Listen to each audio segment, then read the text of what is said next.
good morning everyone and good morning to my dear students. So how was your life lately? Are we okay? Very good. So before anything else, let us put ourselves in the presence of the Lord. In the name of the Father, the Son, and the Holy Spirit. Amen. Okay. So based on the seat plan, so it seems that all chairs are occupied, meaning to say that all of you here are present. So job well done. So let's give ourselves a round of applause. Okay, so before we proceed to our new lesson this morning, I want to present our classroom rules first. So first one, we have here, listen to your teacher talking in front. So of course, if the teachers are talking in front of you all, so you have to listen. You have to pay attention to everything she says, okay? Next one is be nice. So if the teachers or if your classmates are talking in front, you have to be nice. You have to treat everyone with respect. Are we clear with the classroom rules? Very good. And now let us proceed to our new lesson this morning. So what do you think our lesson this morning? So our lesson this morning is all about the Greek ancient civilization, Mount Olympus, part 1. And here are our objectives. So the first objective, so the students are expected or will be able to recognize the unique roles of God in the mythology.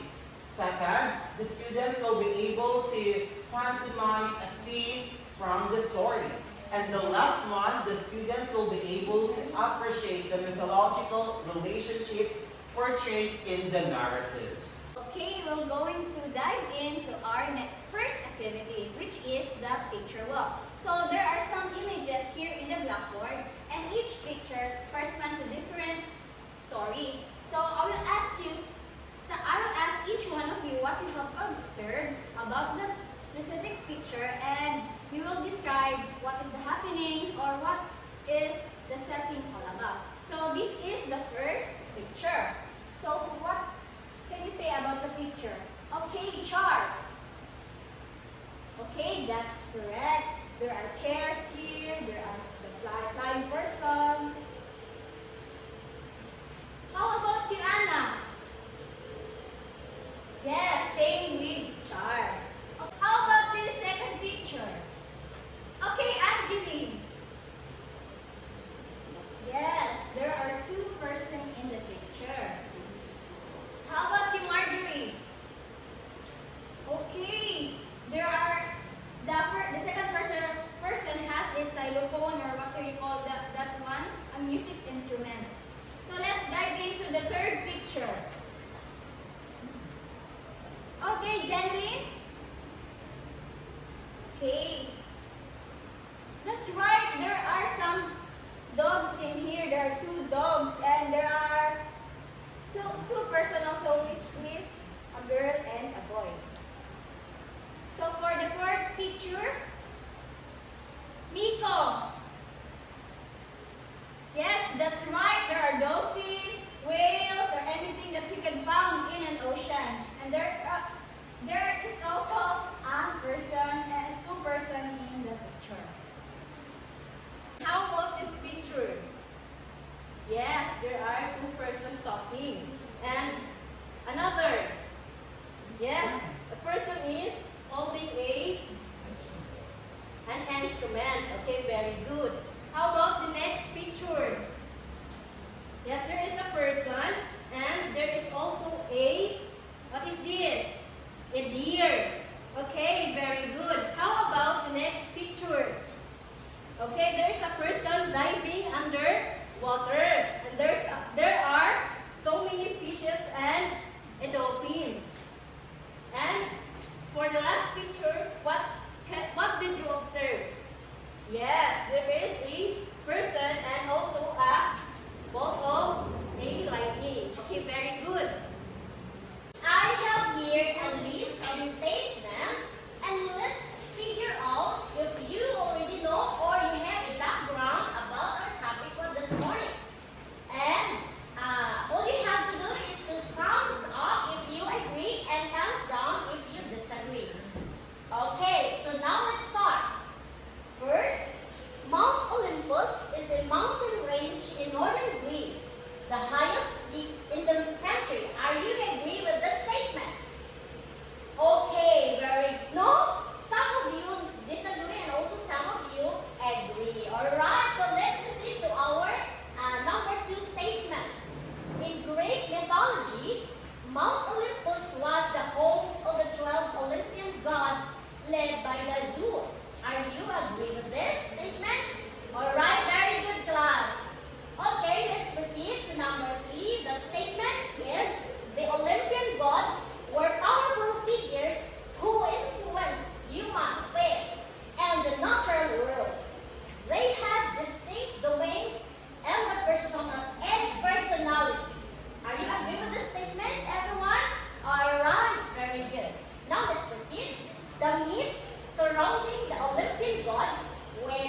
done in what I know, so let's proceed to what I want to know. Are you excited, class? Okay, very good. So let's proceed to question number 1. What specific roles did each Olympian god play in Mount Olympus? And what were their responsibilities? And second question, what was the daily life like the gods in Mount Olympus? Did they have jobs or social instructor? The third one is what were the physical characteristics of Mount Olympus in the Greek mythology? Was it just a mountain or was it described differently? The fourth question is what types of building of structures were the Mount Olympus according to mythology? The fifth one is what are the some specific myths, legend associated with Mount Olympus and the gods who live there? And last, how did the location of Mount Olympus influence the beliefs of practice of the ancient Greeks? Before we proceed to our reading aloud sessions, we must know our reading protocols. Okay, anyone who wants to read? Okay, very good. Number 1 is for read for context. And second, okay, very good. Read to understand the qualities and their relationships. Third, okay, very good class. Read to determine what mathematical questions we could answer. Okay, so we're going to read the story about the Mount Olympus. So the first picture tells about the 12 thrones on Mount Olympus. So the very beginning, the delightful or happening, of course, every day began a delightfully on the Mount Olympus, for it was the home of the gods. Because these gods called Mount Olympus their home, they were called the Olympian gods.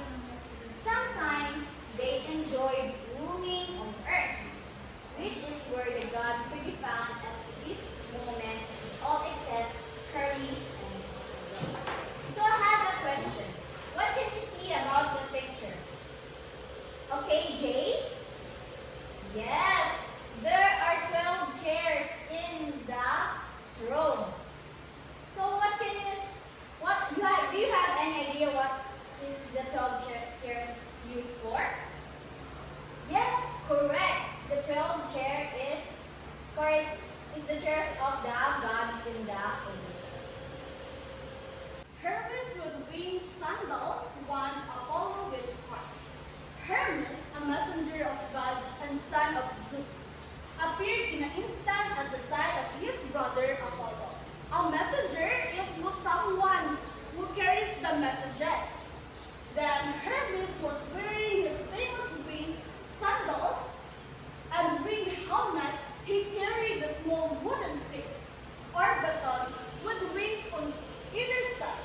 All of the extra wings gave Hermes even greater speed than he already possessed or had. Because he has constantly flipping here and there, carrying lightly and quickly carrying news among the gods and leading loose traveler, because he was constantly leaping here and there, or carrying a lighting or quickly carrying news among the gods and leading loose travelers back in the right directions. Hermes needed all the speed he could get. When he was moving his fastest, it always seemed as if whoosh, here is a bird out of nowhere. Apollo, the god of music and poetry, was startled when Hermes suddenly appeared, even though he should have been used to it by now.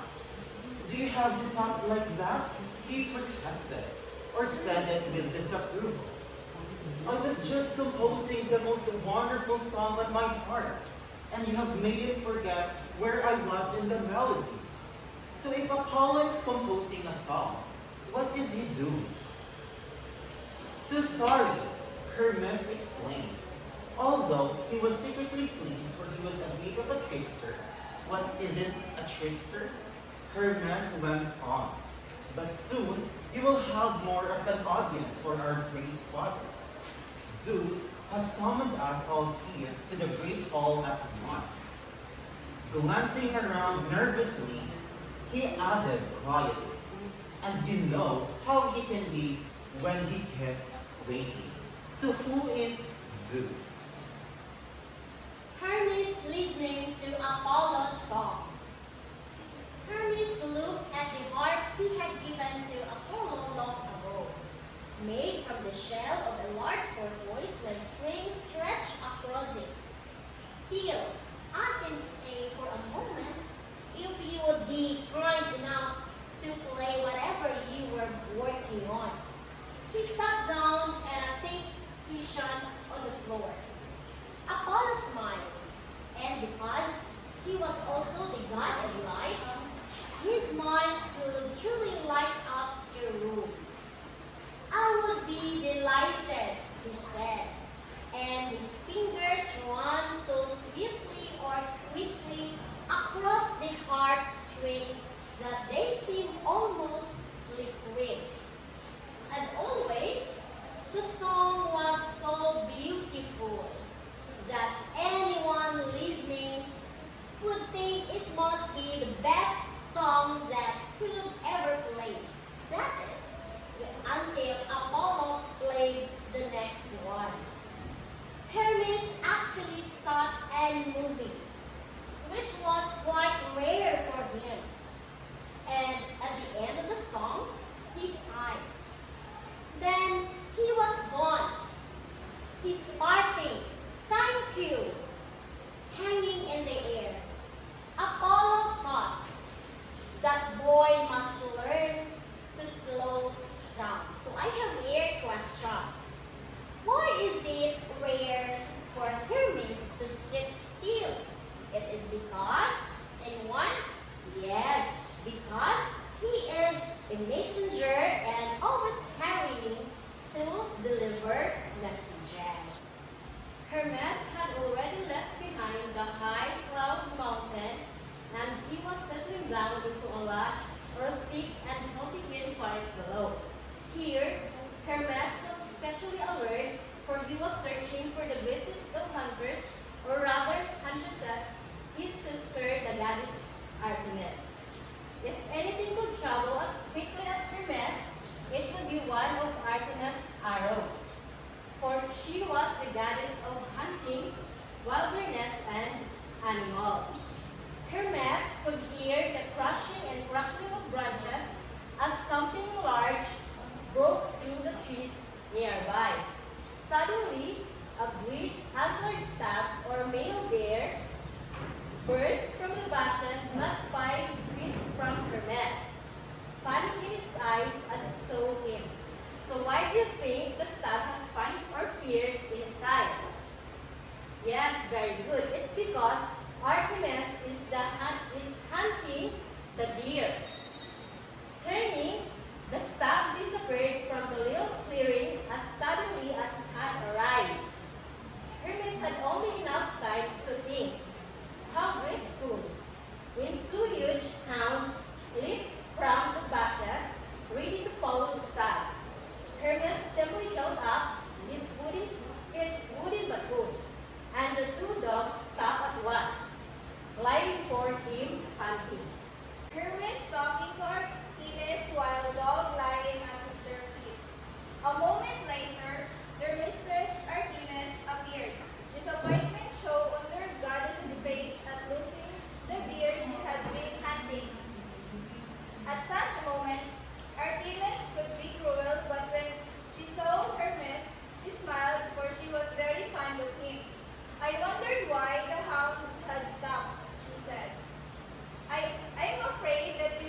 The sea of God said to Hermes, "Watch with me." So, the two gods watched as the dolphins swam in smooth, wide figure eights, and massive whales rose up from the depths to swim through the loops of the dolphins' design. When the show was over, 100 octopi jetted. What is the synonyms of the word jetted? It means move quickly in front of the whales and dolphins,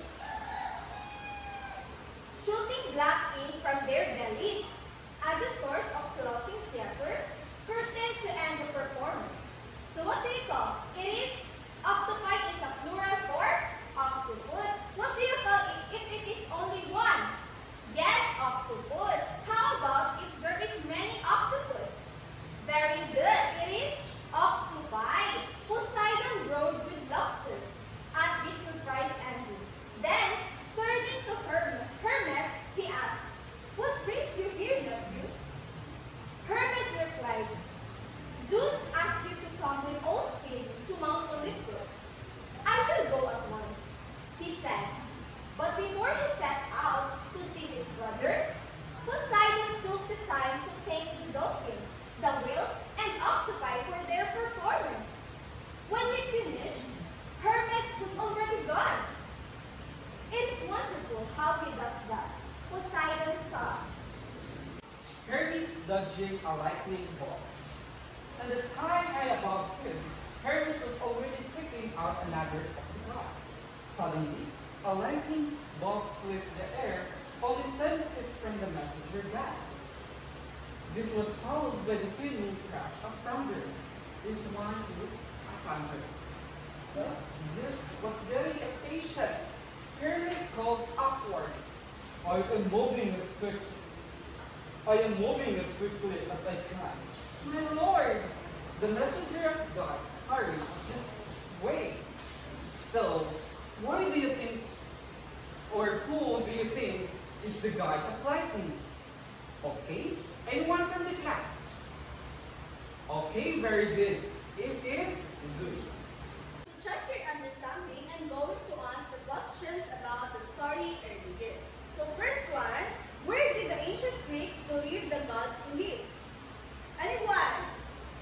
Yes, in a mount palace of Olympus, the highest mountain in Greece. Then the second one, name and describe the Olympian gods and goddesses you heard about in the story. Anyone? Yes, si Hermes, messenger god known for speed and playful nature. Then si Artemis, goddess of hunting, wilderness, and animals known for skills as a hunter. Then si Apollo, god of music and poetry, known for his beautiful harp playing and light. Then also napot si Poseidon, god